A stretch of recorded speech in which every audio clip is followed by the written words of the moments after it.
দেশের ফুটবলকে সোনালী দিনের পথে এগিয়ে নিয়ে যাওয়ার লক্ষ্যে হামজা সামিদরা শিকড়ের টানে এসেছেন দেশের ডাগআউটে, যার ফলে প্রায় ৪৭ বছরের আক্ষেপ শেষ করে এবার এশিয়ান কাপের মূল আসরে যাওয়ার সর্বোচ্চ লক্ষ্য এখন বাফুফের, যেখানে সিঙ্গাপুরের বিপক্ষে ম্যাচ হেরেছে বাংলাদেশ।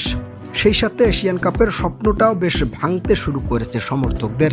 তবে সবশেষে সঠিকভাবে কামব্যাক করবে বাংলাদেশ দল, যেখানে বাছাই পর্বের সেই সমীকরণ এখনও দেশের ফুটবলের পক্ষেই রয়েছে।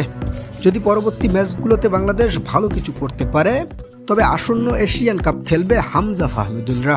অবশ্য সেই লক্ষ্যে কাজ করছে বাফুফে, যেখানে ইতিমধ্যেই শক্তিশালী হংকংকে হারাতে একাধিক প্রবাসী ফুটবলার দিকে চোখ দিয়েছে দেশের ফুটবল কর্তৃপক্ষ, যার মধ্যে একজন অ্যাটাকিং মিডফিল্ডার সান্ডারল্যান্ডের তরুণ তুর্কি কিউবা মিচেলকে ইতিমধ্যেই দলে নিয়েছে বাফুফে, এবং প্রায় অর্ধশতাধিক প্রবাসীরাও ফ্রি ট্রায়াল নিচ্ছে বাংলার মাটিতে।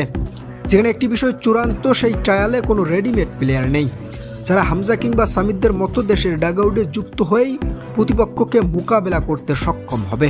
তবে বাফুফে জানিয়েছে, তরুণ হিসেবে তাদের অনেকেই অনেকটা অভিজ্ঞ, এবং এদের মধ্য থেকেই পরবর্তীতে দেশের ফুটবলে একাধিক হামজার দেখা পাওয়া যাবে। যেখানে বাফুফে এই অর্ধশতাধিক প্রবাসীর বাইরে গিয়েও একাধিক বাংলাদেশ বংশোদ্ভূত তারকাদের দলে ফেরার আহ্বান জানিয়েছেন, যাদের অনেককেই আগামী হংকংয়ের বিপক্ষে দেশের জার্সি গায়ে মাঠে দেখা যাবে।